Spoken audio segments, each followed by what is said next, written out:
How's it going, YouTube? Dan the Plastic Man here. Hope you guys are doing well.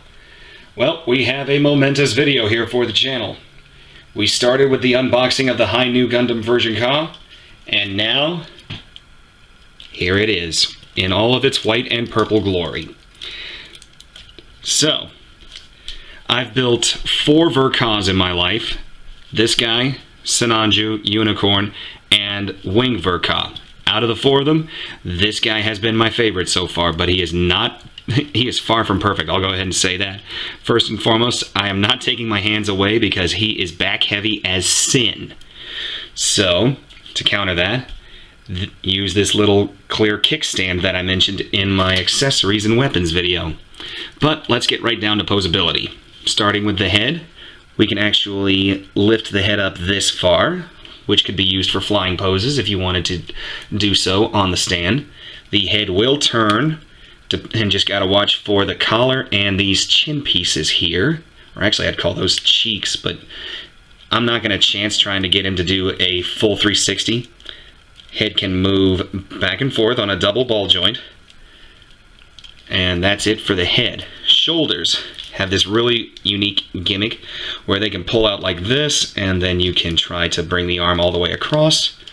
But the shoulder will rotate 360 degrees. Just watch out for the hand when doing this because of the wings. The arm, we get a nice double bend and almost a full 180 out of. I'll call that a 150. Straighten that out. The wrists will rotate 360 because it is a ball joint, and then the wrist will give you some wiggle room. I'm not going to mess with the hands too much, especially this one, because these new style hands, they're finicky to say the least. I tried to pull this hand out of the wrist socket and I pulled the hand apart, so I'm not really going to mess with that at all. We've got a couple waist joints here where we can do a slight bit of a crunch, not much of one. Let me lift the skirt armor here. The legs are a peg and socket joint. The hips themselves should have been variable, but I looked in the manual and you actually lock them into place so you can't lower the legs. But the leg will come this far forward and will go this far back. So pretty decent range of movement. The knees will give a full 180, which is cool with this piston gear and the knee armor sliding a little bit.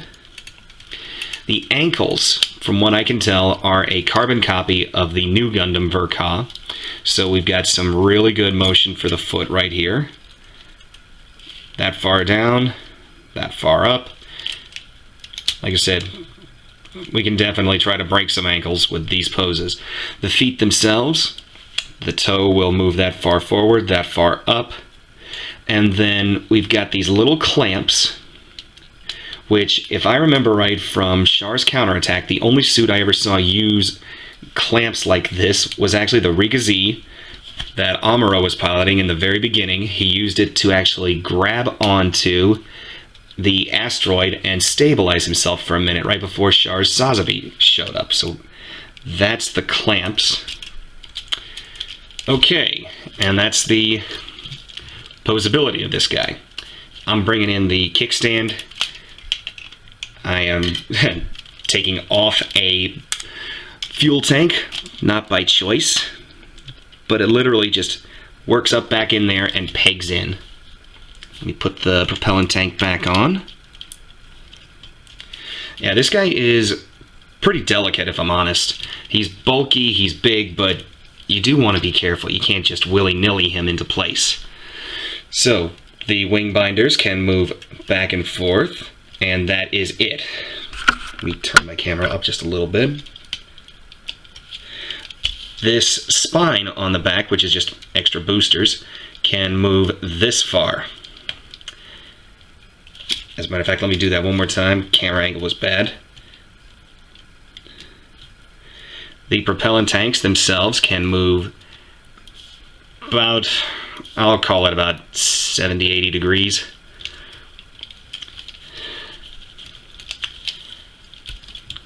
And that's it for movement and posability. Well, unless you want to count the being able to move the funnels almost as feathers in the wings.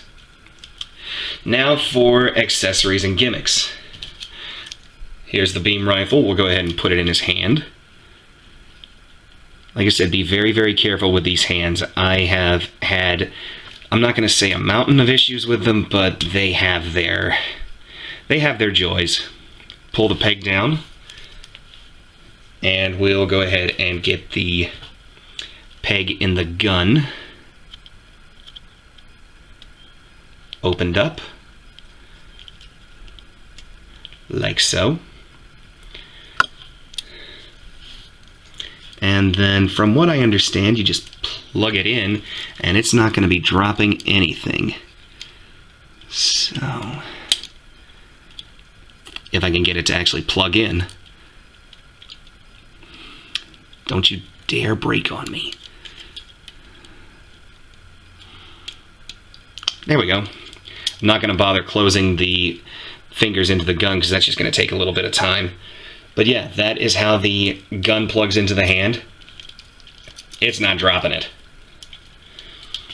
So the other gimmicks that I'm definitely going to be using for the posing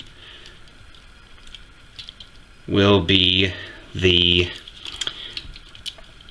beam Gatling gun here in the forearm. Slide forward, up, drop the gun, bring this piece back, and you've got it locked in place. Like so.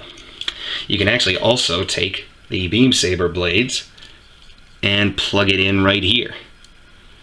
Almost like the Unicorn Gundam, and you can even do that with the saber that is held right in this forearm.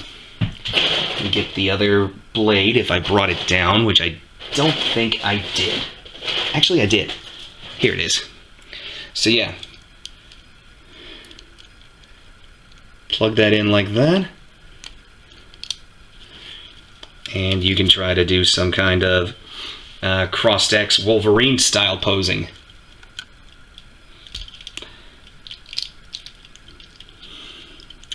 Does not, yeah, this thing wants to fight me every now and then. I'm sorry folks, 1 second.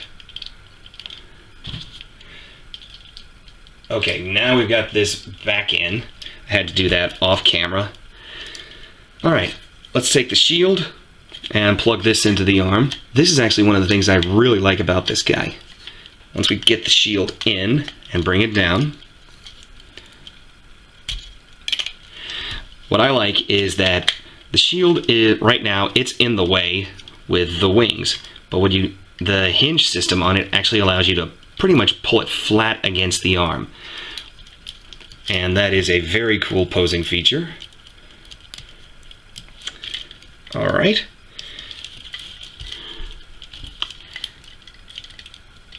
And now, give me 1 minute, and we'll get ready. Actually, bazooka, I forgot about this. We've got a clip right here in the back, and you just drop the bazooka in right there, bring the spine down over the back, and now he has his bazooka and is ready to go.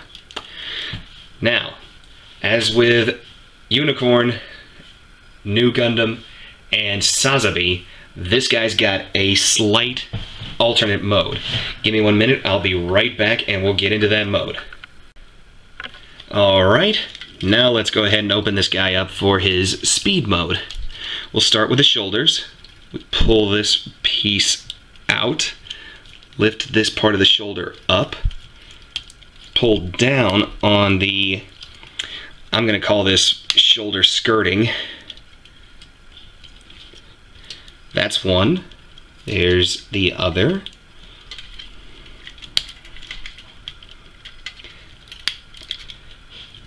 So that's the shoulders opened up.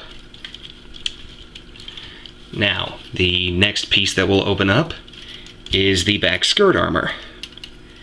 Let me lift this tube out of the way and pull this guy to the side. This is one of the easier pieces to open. Just get your thumb in there. 1 and 2.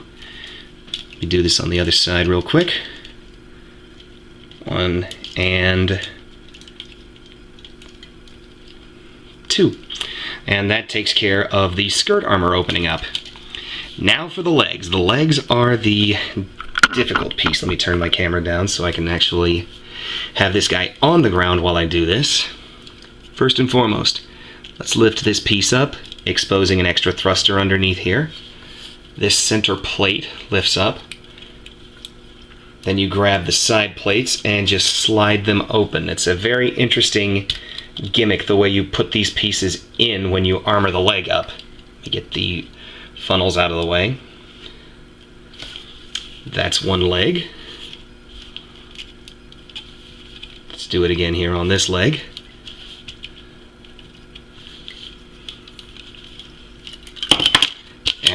Get out of there. Yeah, the bazooka connection is not the best, so I'm probably not even going to have him holding it. But that's that. The legs are now opened up into speed mode. Let me tip him over a little bit so you guys can see the thrusters that are hidden in there. And that is it for my review of the High New Gundam version Ka. Would I recommend this kit to my friends to build? Absolutely, with a caveat. Do not make this your first master grade.